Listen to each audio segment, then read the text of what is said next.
Bienvenue frères et sœurs en Christ. Que Dieu vous bénisse. On se retrouve encore une fois pour une autre étude biblique. On va commencer par la prière.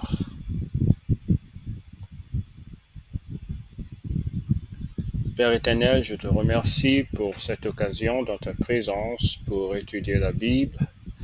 Merci de nous avoir amenés ici pour partager ce moment.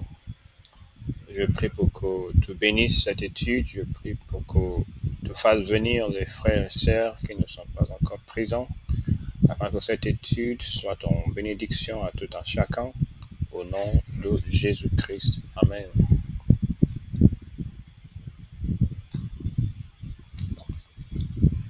Père éternel, je te remercie pour cette occasion dans ta présence pour étudier la Bible. Je prie pour que cette étude bénisse toute personne qui va participer et toute personne qui va écouter, afin que ton nom soit glorifié au nom de Jésus-Christ. Amen.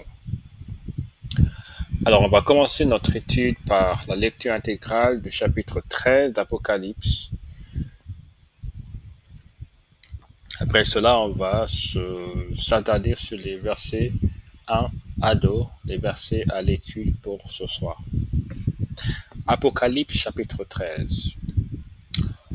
Puis je vis monter de la mer une bête qui avait 10 cornes et 7 têtes, et sur ses cornes 10 diadèmes. Juste un moment, je voudrais tester le son, la qualité du son.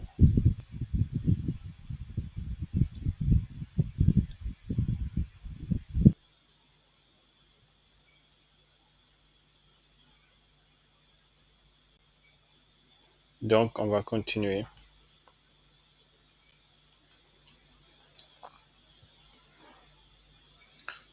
Puis je vis monter de la mer une bête qui avait 10 cornes et 7 têtes, et sur ses cornes 10 diadèmes, et sur ses têtes des noms de blasphème. La bête que je vis était semblable à un léopard, ses pieds étaient comme ceux d'un ours, et sa gueule comme une gueule de lion. Le dragon lui donna sa puissance, et son trône, et une grande autorité. Et je vis l'une de ses têtes comme blessée à mort, mais sa blessure mortelle fut guérie, et toute la terre était dans l'admiration derrière la bête. Et ils adorèrent le dragon parce qu'il avait donné l'autorité à la bête, et ils adorèrent la bête en disant qui est semblable à la bête et qui peut combattre contre elle, et il lui fut donné une bouche qui proférait des paroles arrogantes et des blasphèmes, et il lui fut donné le pouvoir d'agir pendant 42 mois. Et elle ouvrit sa bouche pour proférer des blasphèmes contre Dieu, pour blasphémer son nom et son tabernacle et ceux qui habitent dans le ciel. Et il lui fut donné de faire la guerre aux saints et de les vaincre. Et il lui fut donné autorité sur toute tribu, tout peuple, toute langue et toute nation. Et tous les habitants de la terre l'adoreront, ceux dont le nom n'a pas été écrit dès la fondation du monde dans le livre de vie de l'agneau qui a été immolé. Si quelqu'un a des oreilles, qu'il entende. Si quelqu'un mène en captivité, il ira en captivité. Si quelqu'un tue par l'épée, il faut qu'il soit tué par l'épée. C'est ici la persévérance et la foi des saints. Puis je vis monter de la terre une autre bête qui avait 2 cornes semblables à celle d'un agneau et qui parlait comme un dragon. Elle exerçait toute l'autorité de la bête en sa présence, et elle faisait que la terre et ses habitants adoraient la première bête dont la blessure mortelle avait été guérie. Elle opérait de grands prodiges, même jusqu'à faire descendre du feu du ciel sur la terre à la vue des hommes, et elle séduisait les habitants de la terre par les prodiges qui lui étaient donnés d'opérer en présence de la bête, disant aux habitants de la terre de faire une image à la bête qui avait la blessure de l'épée et qui vivait. Et il lui fut donné d'animer l'image de la bête, afin que l'image de la bête parlât, et qu'elle fit que tous ceux qui n'adoreraient tous ceux qui n'adoreraient pas l'image de la bête fussent tués.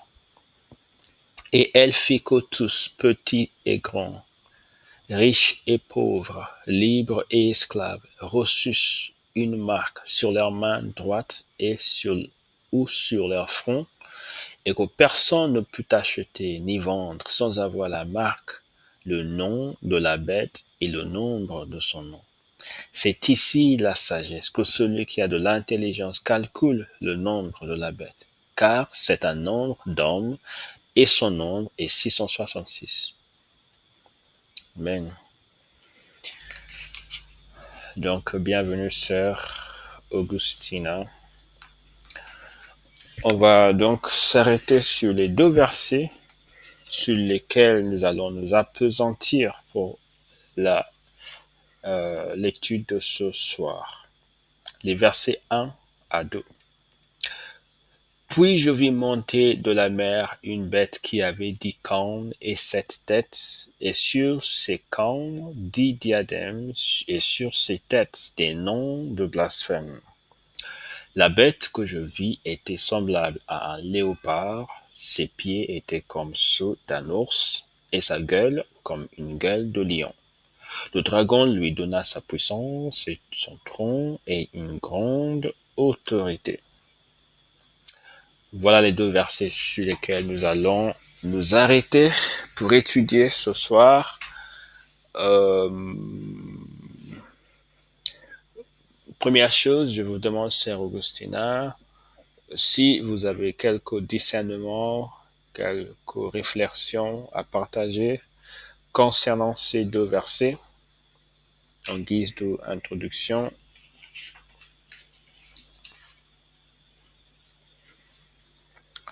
Sœur Augustina n'est plus là. Probablement, il y a un problème de connexion. Alors, on va continuer. La bête qui monte de la mer, c'est ça l'étude pour aujourd'hui. On va essayer d'approfondir cela et de mettre ça, bien sûr, comme d'habitude, en rapport avec d'autres passages dans la Bible. Donc on voit dans le verset 1, « Puis je vis monter de la mer une bête qui avait 10 cornes et 7 têtes, et sur ses cornes, 10 diadèmes, et sur ses têtes, des noms de blasphème. La bête que je vis était semblable à un léopard, ses pieds étaient comme ceux d'un ours, et sa gueule comme une gueule de lion. Le dragon lui donna sa puissance et son trône et une grande autorité. » Amen. Donc on voit ici la montée d'une bête de la mer. On voit ici, première chose, je voudrais dire que la mention de la mer en rapport avec l'apparition de cette bête ne me paraît pas sans importance. Parce que dans le verset 14 de ce même chapitre 13, on voit qu'il s'agit là d'une autre bête, mais cette fois-ci qui monte de la terre. Et je trouve que des choses qui sont dites à propos de cette bête, de cette première bête dans ce chapitre, sont en rapport étroit avec certaines révélations données dans le livre de Daniel, particulièrement dans le chapitre 7. On va donc y aller pour faire des rapprochements avec ce passage et pour en tirer quelques renseignements et leçons. Alors, Daniel chapitre 7. Daniel chapitre 7.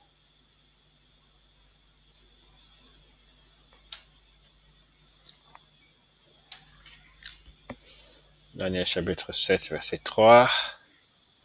Et 4 grands animaux sortirent de la mer, différents, l'un de l'autre. Le premier était semblable à un lion qui avait des ailes d'aigle. Et je regardai jusqu'au moment où ses ailes furent arrachées, et il fut enlevé de terre et mis debout sur ses pieds comme un homme, et un cœur d'homme lui fut donné.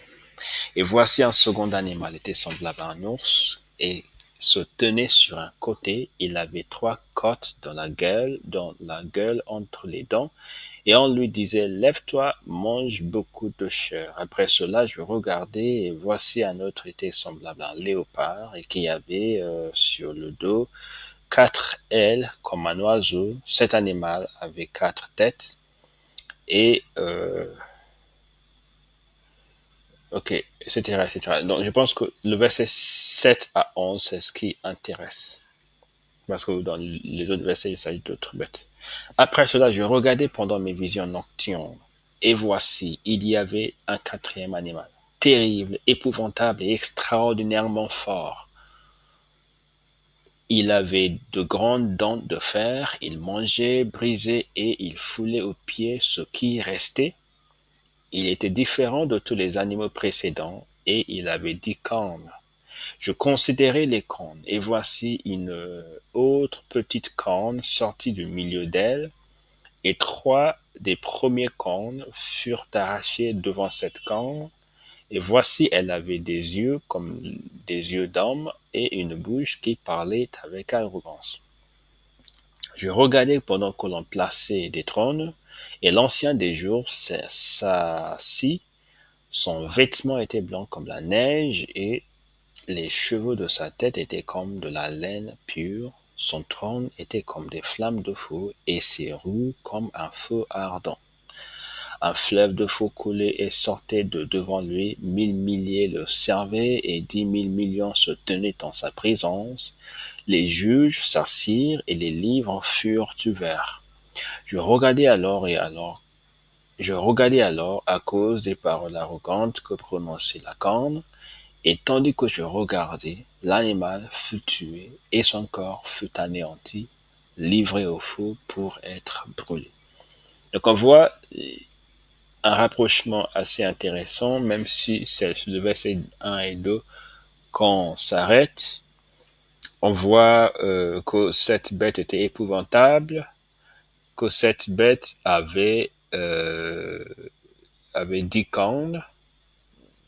Donc, de la même manière que la bête dans l'Apocalypse avait 10 cornes. Et on voit aussi la prononciation, la déclaration des paroles arrogantes de la part de cet animal, ce qu'on retrouve chez la bête dans Apocalypse. Donc, il y a vraiment de forts rapprochements ici. C'est vraiment ce que je voudrais relever. Et je pense qu'il y a encore un rapprochement intéressant avec la petite corne devant laquelle 3 cornes ont été arrachées, puisque il est dit une autre petite corne sortie du milieu d'elle, et 3 des premiers cornes furent arrachées devant cette corne, et voici elle avait des yeux comme des yeux d'homme, et une bouche qui parlait avec arrogance. Et dans Apocalypse chapitre 13, il est question de paroles arrogantes, blasphématoires contre Dieu. En fait, il est dit que sur ces têtes, des noms de, de blasphème. Il y a une différence pourtant entre les bêtes, ce n'est pas tout pareil, parce que la bête de l'Apocalypse possède 7 têtes. C'est vraiment effroyable comme bête. Alors que le léopard avait 4 têtes. Voilà, il y a des différences, mais il y a des rapprochements assez importants. Je voudrais remarquer que dans la Bible, les cornes étaient un symbole de puissance. Donc, le fait de posséder 7 cornes, ça me donne l'impression qu'il s'agit d'un être très puissant.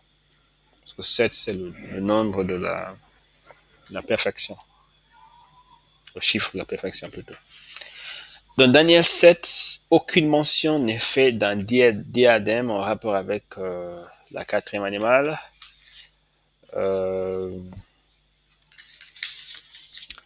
Et ces animaux et cette bête à mon avis, sont en rapport avec certains éléments que l'histoire de la Terre a traversé ou va traverser, mais le rapport précis est pour moi difficile à cerner. Le rapport précis entre ces bêtes et des figures dans l'histoire, des personnages dans l'histoire ou dans le futur qui vont arriver. Pour ma part, ce n'est pas très clair, n'est pas très facile à cerner tout ça et je pense que beaucoup de peine a été perdue dans l'histoire, depuis l'histoire de l'Église, dans les spéculations de toutes sortes autour de cette question. Alors moi, je n'ai pas d'opinion arrêtée là-dessus.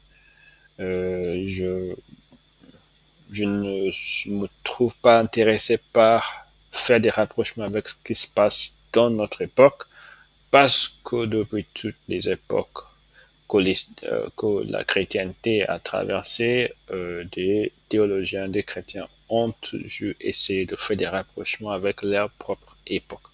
Je ne vois pas en quoi notre époque serait assez, assez particulière, de sorte que la bonne interprétation se trouve dans la nôtre. Pourtant, ce qui est intéressant, c'est le fait qu'il y a le progrès de l'évangile qui est en cours, et ce qui donne un signal que le retour de Christ est très proche.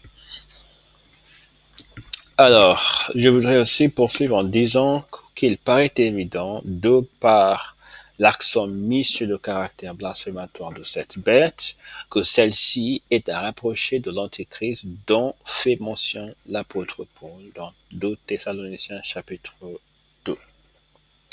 On va donc aller lire 2 Thessaloniciens chapitre 2, versets 1 à 4. En fait, c'est le rapprochement entre cette bête et l'Antéchrist de Thessaloniciens qui va faire l'objet de notre étude particulière, parce que j'estime, avec, je pense, l'écrasante majorité des chrétiens, que cette bête est vraiment l'Antéchrist, ou est vraiment l'Antéchrist, ces bêtes, en tout cas, ces deux bêtes dans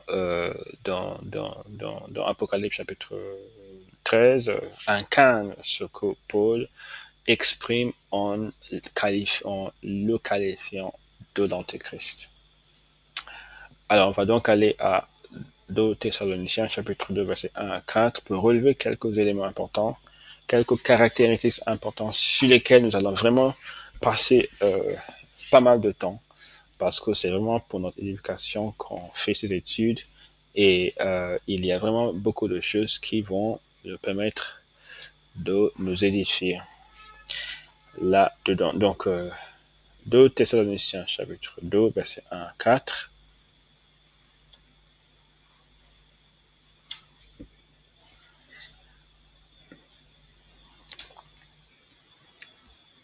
Il est dit, pour ce qui concerne l'avènement de notre Seigneur Jésus et notre réunion avec lui, nous vous prions, frères, de ne pas vous laisser facilement ébranler dans votre bon sens et de ne pas vous laisser troubler soit par quelque inspiration, soit par quelque parole ou par quelque lettre qu'on dirait venue dans nous, comme si le jour du Seigneur était déjà là. Que personne ne vous séduise d'aucune manière, car il faut que l'apostasie soit arrivée auparavant, et qu'on ait vu paraître l'homme du péché, le fils de la perdition, l'adversaire qui s'élève au-dessus de tout ce que l'on appelle Dieu et de ce qu'on adore, jusqu'à s'asseoir dans le temple de Dieu, se proclamant lui-même Dieu. On va vraiment avoir l'occasion de beaucoup parler de ces éléments qui ont été mentionnés ici, euh, à la fois dans cette étude et dans l'étude suivante. Mais je voudrais dire quelque chose d'assez important, parce qu'il y a une doctrine qui a beaucoup cours aujourd'hui, qui veut que nous serons enlevés, nous ne connaîtrons pas la grande tribulation, nous ne verrons jamais l'Antéchrist, nous ne serons pas séduits, nous ne serons pas en tout cas présents quand cette grande séduction va avoir lieu. Nous serons dans le ciel et c'est les chrétiens rétrogradés qui vont souffrir les coups et les tortures de l'Antéchrist, etc. Alors, selon cette écriture, ce n'est pas vrai. Et selon, d'ailleurs, tout l'enseignement du Nouveau Testament, ce n'est pas vrai. Et dans cette écriture, il est dit, concernant l'avènement de notre Seigneur Jésus-Christ et notre réunion, notre enlèvement dans les airs avec lui. Nous vous prions, frères, de ne pas vous laisser facilement ébranler dans votre bon sens et de ne pas vous laisser troubler, soit par quelque inspiration, si c'est une parole prophétique quelconque, émise par quelqu'un, peut-être de haute réputation, une interprétation biblique particulière, qui rassemble les noms les plus éminents de la chrétienté, ou quelle que soit la forme que cela prend. Il est dit quelques inspirations, quelques paroles, quelques lettres qu'on dirait venir de nous. Donc nous, alors donc les apôtres, c'est vraiment quelque chose qui réunit les apôtres. L'apôtre sont unis sur cette question. D'ailleurs, les apôtres étaient unis sur toutes les questions. Qu'on dirait venir de nous, comme si le jour du Seigneur était déjà là. Donc, il est clair que Paul était en train de dire que le jour du Seigneur n'était pas encore là. Que personne ne vous séduise d'aucune manière, car il faut que, avant que le jour du Seigneur vienne, il faut que l'apostasie soit arrivée auparavant. Première chose qui doit arriver avant que Christ ne vienne, l'apostasie. Et qu'on ait vu paraître l'homme du péché, le fils de la perdition. Donc, l'antichrist, l'homme du péché, le fils de la perdition, doit arriver avant que le jour du Seigneur vienne. Et quand il est question du jour du Seigneur, il faut vraiment entendre ici le jour de notre réunion avec lui, parce qu'il est dit notre réunion, notre rassemblement dans les airs, l'avènement, notre réunion, toutes ces choses se passent en même temps. Donc c'est clair que Paul est en train de parler de cette chose. Et il dit que l'Antéchrist doit venir avant que ces choses n'arrivent. Donc, c'est vraiment ça l'enseignement apostolique sur cette question. Cet enseignement a malheureusement été déformé par plusieurs grands pasteurs et a été détourné, et il y a des interprétations diverses qui expliquent que non, nous sommes enlevés alors que la lecture claire, sans aucune interprétation, ne laisse jamais croire ça. Alors, c'est la première chose que je voudrais dire. Mais il y a d'autres choses que je voudrais relever dans ce passage.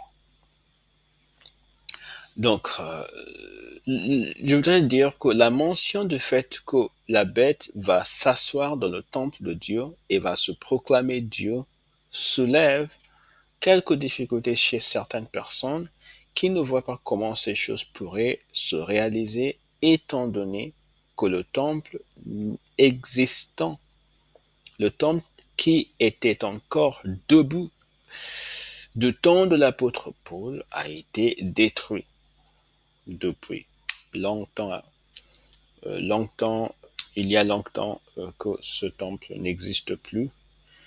Et donc, le fait que cette bête, ou pardon, cet antéchrist va s'asseoir dans le temple de Dieu pour se proclamer Dieu, ça pose une question chez certaines personnes à cause de cette réalité. Mais je veux dire au passage que la destruction de ce temple s'est produite en accomplissement de la prophétie que Jésus-Christ lui-même avait prononcée dans Matthieu chapitre 24, Luc chapitre 21, Marc chapitre 13, etc. Donc c'est quelque chose que Jésus-Christ a prophétisé. On va lire donc Matthieu 24, 1 à 2, juste pour le remettre en contexte.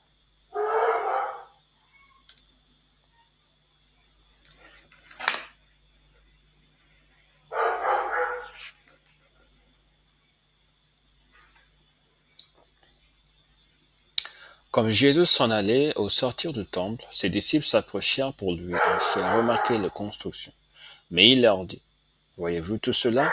Je vous le dis en vérité, il ne restera pas ici pierre sur pierre qui ne soit renversé. » Il ne restera pas ici, donc, dans le temple, pierre sur pierre qui ne soit renversé. Donc, C'est la prophétie. La prophétie a été accomplie en l'an 70 après Jésus, après AD. C'est quelque chose qui s'est produit dans l'histoire. Donc, certaines personnes estiment qu'il faut que le temple soit reconstruit avant que ne soit manifeste l'apparition de l'Antichrist. Mais pour ma part, j'estime que Paul, sachant que ce temple allait être détruit, était destiné à disparaître selon la prophétie de Jésus-Christ, et sachant que dans le Nouveau Testament, il n'est point besoin d'un édifice physique en tant que temple pour que l'adoration des croyants prenne place, il est fort probable que Paul se référait au temple au sens spirituel, c'est-à-dire l'habitation de Dieu, le milieu du peuple de Dieu. L'Antéchrist s'assiera au milieu du peuple de Dieu et il demandera l'adoration. Il leur en demandera l'adoration. D'accord. Donc, à mon avis, le temple de Dieu dans les questions ici, c'est vraiment le temple, le milieu du peuple de Dieu, et il va réclamer l'adoration de la part du peuple de Dieu. On va voir les versets qui appuient cette manière de voir. Dans Jean chapitre 4, versets 21 à 24. Jean chapitre 4, versets 21 à 24. Femme, lui dit Jésus, crois-moi, l'heure vient où ce ne sera ni sur cette montagne, ni à Jérusalem que vous adorerez le Père. Vous adorez ce que vous ne connaissez pas, nous adorons ce que nous connaissons, car le salut vient des Juifs. Mais l'heure vient et elle est déjà venue, où les vrais adorateurs adoreront le Père en esprit et en vérité, car ce sont là les adorateurs que le Père demande. Dieu est esprit, et il faut que ceux qui l'adorent en esprit et en vérité. Donc on voit ici que ce ne sera ni sur la montagne, ni à Jérusalem, ni au temple, que l'adoration aura lieu désormais dans le Nouveau Testament, dans la Nouvelle Alliance, en esprit et en vérité.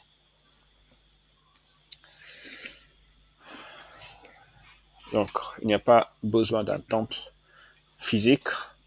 Dans 1 Pierre chapitre 2, versets 4 à 5,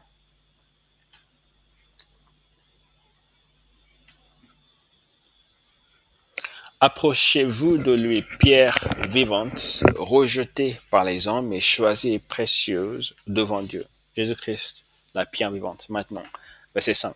Et vous-même, comme des pierres vivantes, édifiez-vous pour former une maison spirituelle, un saint sacerdoce, afin d'offrir des victimes spirituelles agréable à Dieu par Jésus-Christ. Donc, une maison spirituelle, un temple de Dieu. Édifiez-vous en tant que pierre vivante, comme une maison spirituelle, etc. Donc, clairement, on voit cette notion de peuple de Dieu en tant que édifice de Dieu, maison spirituelle, maison de Dieu, c'est-à-dire temple de Dieu. Hébreux 3, versets 5 à 6, juste pour encore faire voir et peut-être croire que le temple de Dieu dont il est question dans 2 Thessaloniciens chapitre 2 n'est pas un temple littéral. Hébreux chapitre 3, versets 5 à 6, mais plutôt le milieu du peuple de Dieu. Pour Moïse, il a été fidèle dans toute la maison de Dieu comme serviteur pour rendre témoignage de ce qui devait être annoncé. Mais Christ l'est comme fils sur sa maison, et sa maison, c'est nous, pourvu que nous retenions jusqu'à la fin la ferme confiance et l'espérance dont nous nous glorifions. Amen. Donc, Moïse a été fidèle dans toute la maison de Dieu comme serviteur, et Christ est fidèle également sur sa maison, et sa maison, c'est nous. La maison de Christ, la maison de Dieu, c'est bien nous.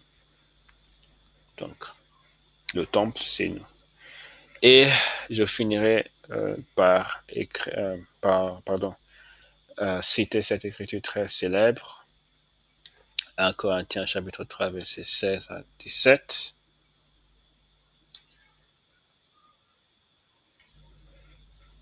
Ne savez-vous pas que vous êtes le temple de Dieu et que l'Esprit de Dieu habite en vous?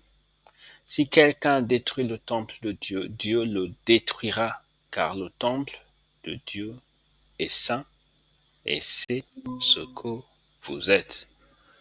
Le temple de Dieu est saint et c'est ce que vous êtes. Donc le temple de Dieu, encore une fois, ici, il s'agit du peuple de Dieu, il s'agit du milieu du peuple de Dieu. Bienvenue encore une fois, c'est Augustina. Pour ce qui touche la manifestation préalable avant le retour du Christ, la manifestation de l'apostasie, il est dit dans 2 Thessaloniciens chapitre 2 qu'il y aura une apostasie qui se manifestera avant l'arrivée de Jésus-Christ, que personne ne vous séduise d'aucune manière, car il faut que l'apostasie soit arrivée auparavant. Je voudrais vraiment beaucoup parler de cette notion de l'apostasie qui doit arriver d'abord, avant la manifestation de Jésus-Christ.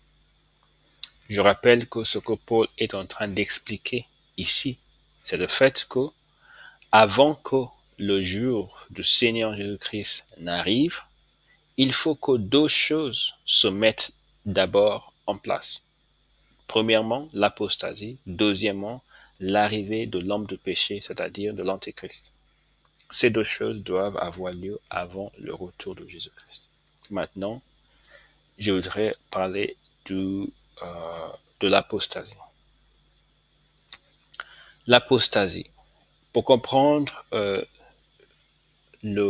l'enchaînement des événements ou la suite des événements qui vont conduire à cette apostasie, et pour donc s'en protéger, il faut en revenir à quelques paroles de Jésus-Christ dans la prophétie de Matthieu chapitre 24.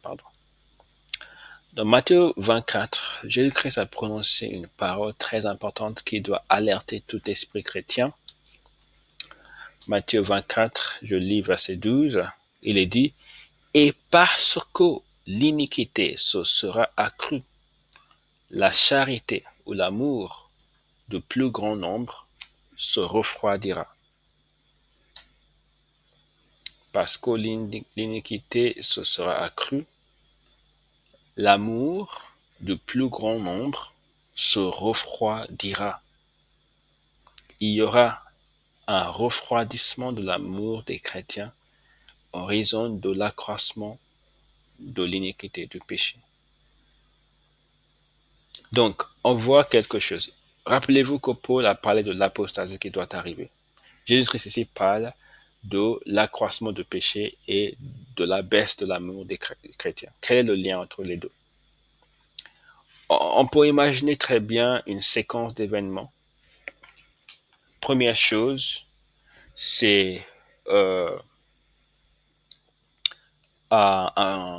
l'accroissement, l'augmentation du péché partout, la montée en puissance de péché de toutes sortes dans le monde, la prévalence de péché partout, et cela entraîne un refroidissement de l'amour des chrétiens parce que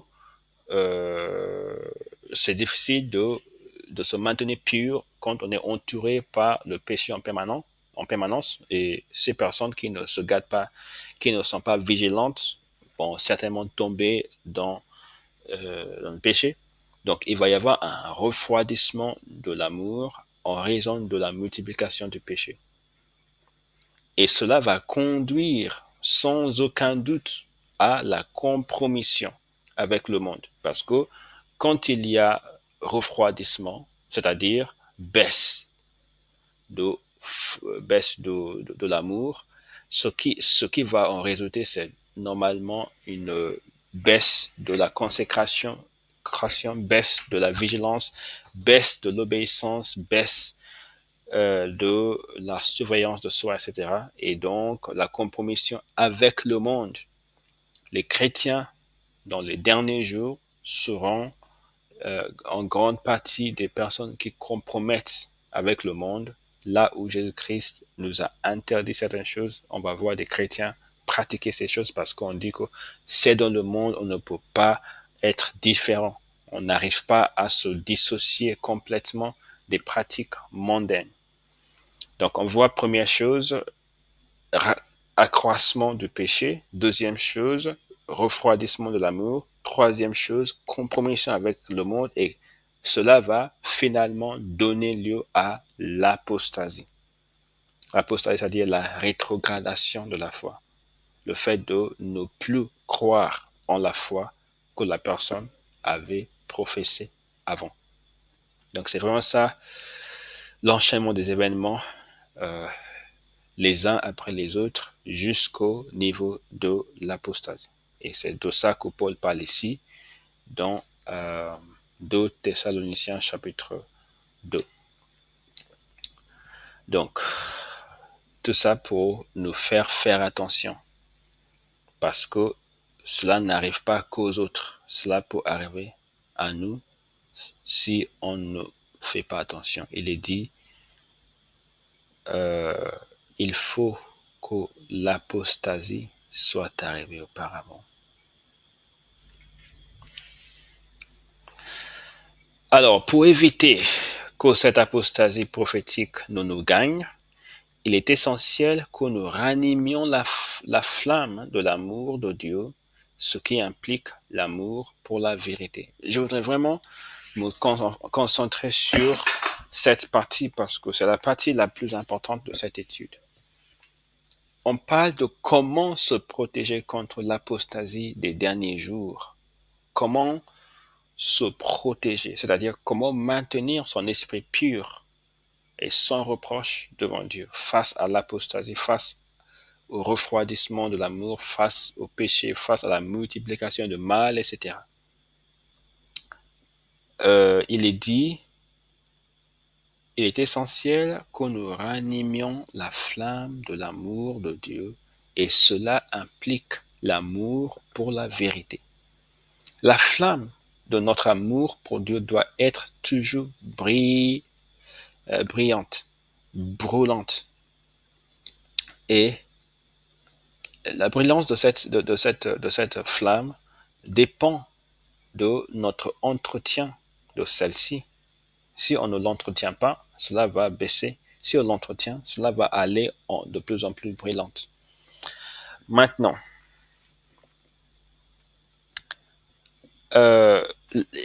j'ai dit tout à l'heure que l'amour pour Dieu implique l'amour pour la vérité. L'amour pour la vérité. Et les personnes sur lesquelles la puissance de l'Antéchrist va agir sont les personnes qui refusent d'aimer la vérité pour se complaire dans l'iniquité. Dans le verset 7 à 11. Car le mystère de l'iniquité agit déjà, il faut seulement que celui qui le retient encore ait disparu, et alors paraîtra l'impie que le Seigneur Jésus détruira par le souffle de sa bouche, et qu'il anéantira par l'éclat de son avènement. L'apparition de cet impie se fera par la puissance de Satan, avec toutes sortes de miracles, de signes et de prodiges mensongers, et avec toutes les séductions de l'iniquité pour ceux qui périssent, parce qu'ils n'ont pas reçu l'amour de la vérité pour être sauvés.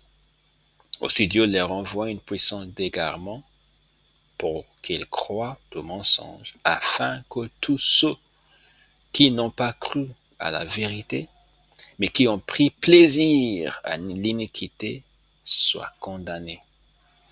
tous ceux qui n'ont pas cru à la vérité, mais qui ont pris plaisir à l'iniquité ou à l'injustice, seront condamnés.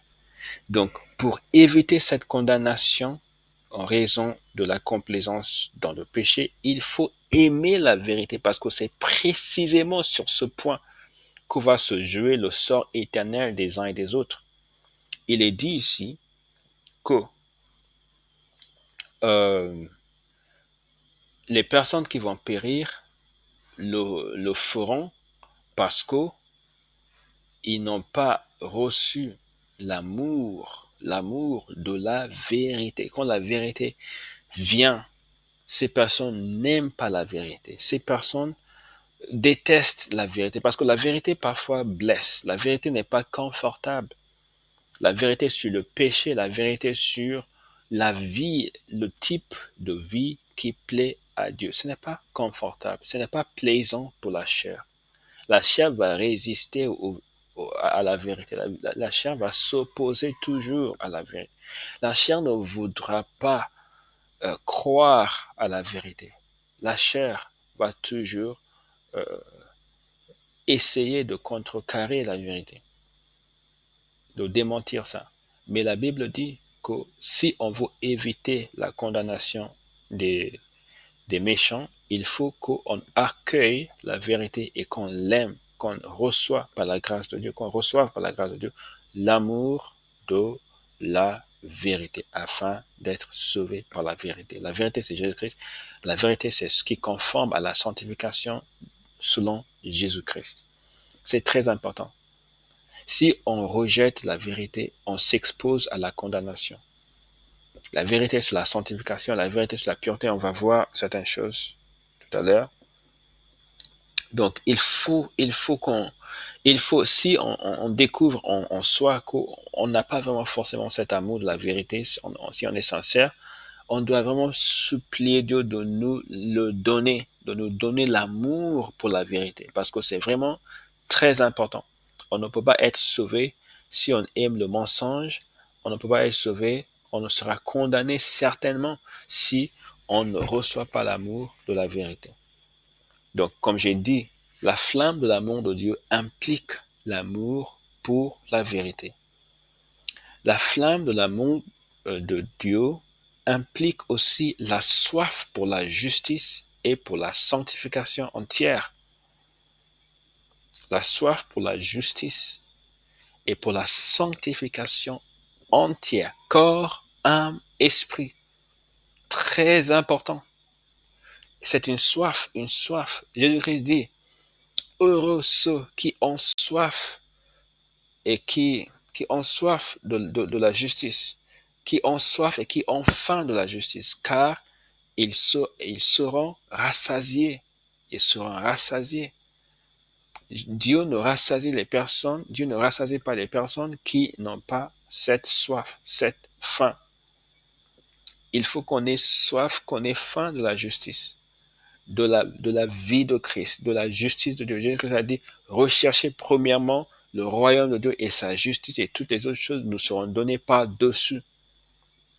Donc, en fait, ce que je suis en train de dire, c'est que si on n'aime pas la justice, la droiture, une vie qui est juste devant Dieu, si on n'a pas soif de ça, si on ne désire pas ardemment, avec vigueur, avec intensité, si on n'a pas ce désir d'être juste, d'avoir une intégrité irréprochable devant Dieu, si on n'a pas cette soif, si ce n'est pas quelque chose qui nous fait prier, qui nous fait vraiment rechercher la parole de Dieu, qui nous fait vraiment supplier Dieu incessamment, si on n'a pas ça, alors on risque de voir sa flamme d'amour de Dieu s'éteindre et de tomber dans la malédiction, la condamnation des impies.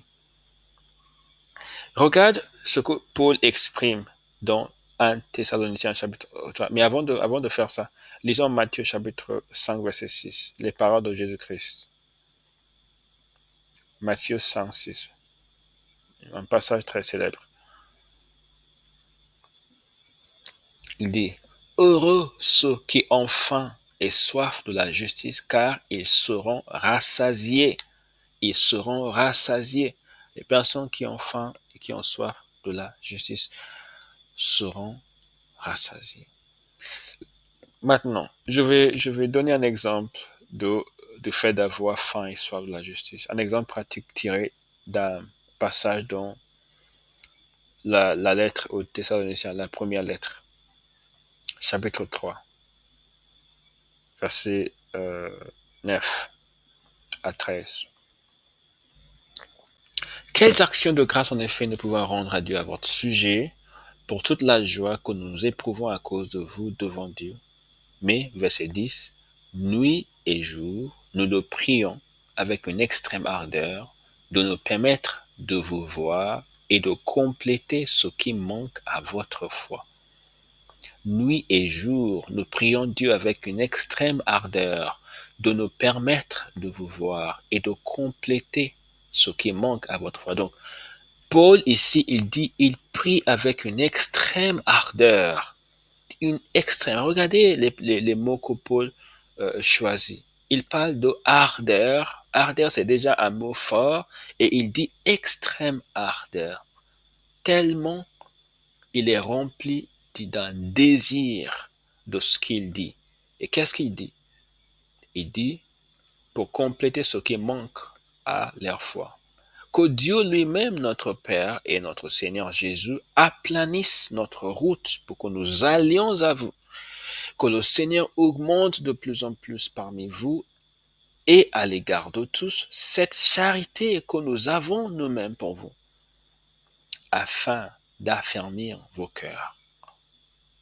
Afin d'affermir vos cœurs, pour qu'ils soient irréprochables dans la sainteté devant Dieu notre Père, lors de l'avènement de notre Seigneur Jésus avec tous ceci.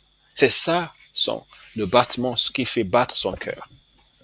Il désire un changement radical de la part produit par Dieu dans la vie de ces chrétiens de Thessalonique.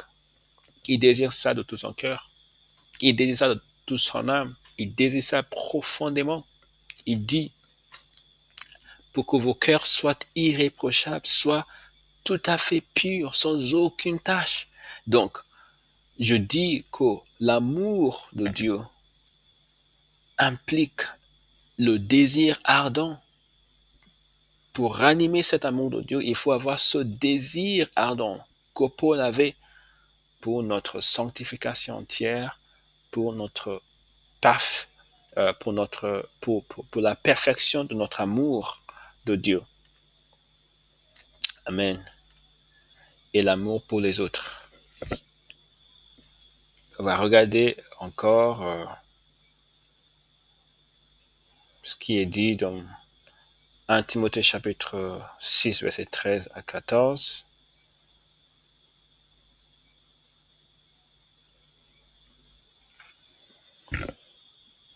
Il est dit, je te recommande devant Dieu qui donne la vie à toutes choses et devant Jésus-Christ qui fit une belle confession devant Ponce Pilate, de garder le commandement et de vivre sans tâche, sans reproche, jusqu'à l'apparition de notre Seigneur Jésus-Christ.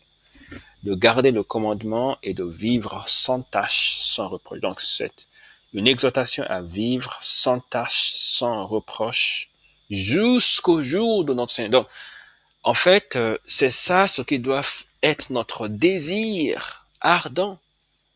Notre désir ardent.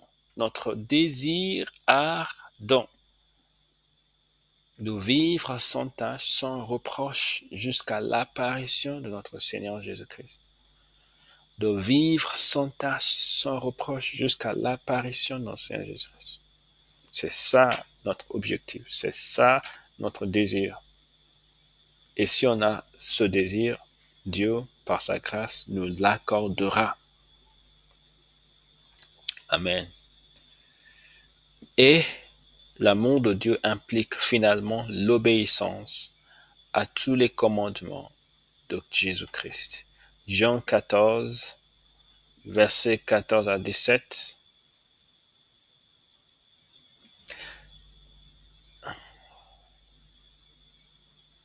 Pardon, 15 à 17. Si vous m'aimez, gardez mes commandements. Et moi, je prierai le Père, et il vous donnera un autre consolateur, afin qu'il demeure éternellement avec vous.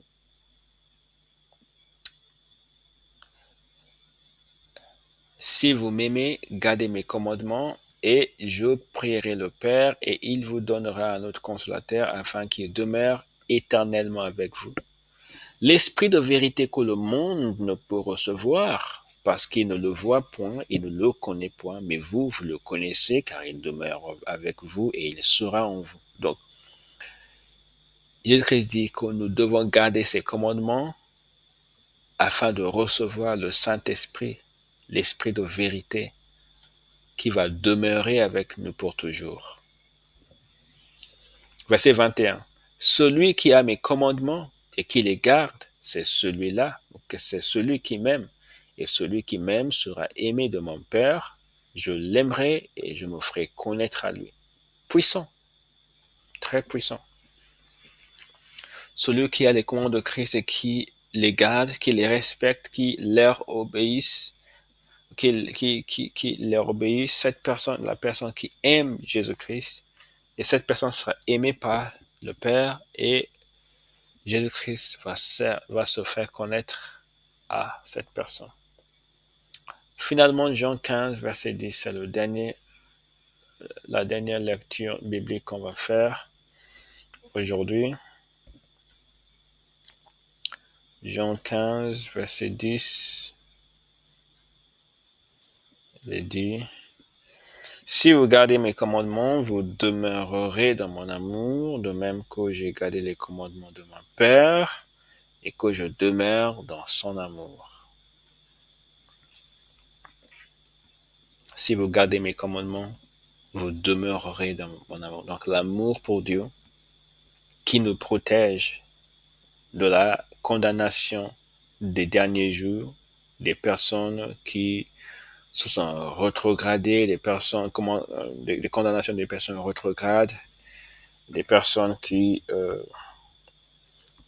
ont été gagnées par l'accroissement du péché et la baisse de l'amour, le refroidissement de l'amour, etc. Pour se protéger contre tout ça, il faut aimer la vérité, il faut aimer Dieu en gardant ses commandements. Voici donc les méditations sur cette bête qui monte de la mer. C'est la même chose que l'Antéchrist qui va venir avec toutes les manifestations que nous avons vues dans 2 Thessaloniciens chapitre 2. On va approfondir cette question davantage dans l'étude de la semaine prochaine. Par la grâce de Dieu, Dieu nous prêtant encore vie. Je vous demande, Madame Augustina, si vous avez une question à propos de ce qu'on a fait, ou bien si vous avez quelque chose à ajouter, à dire, vous pouvez le faire avant qu'on termine cette séance.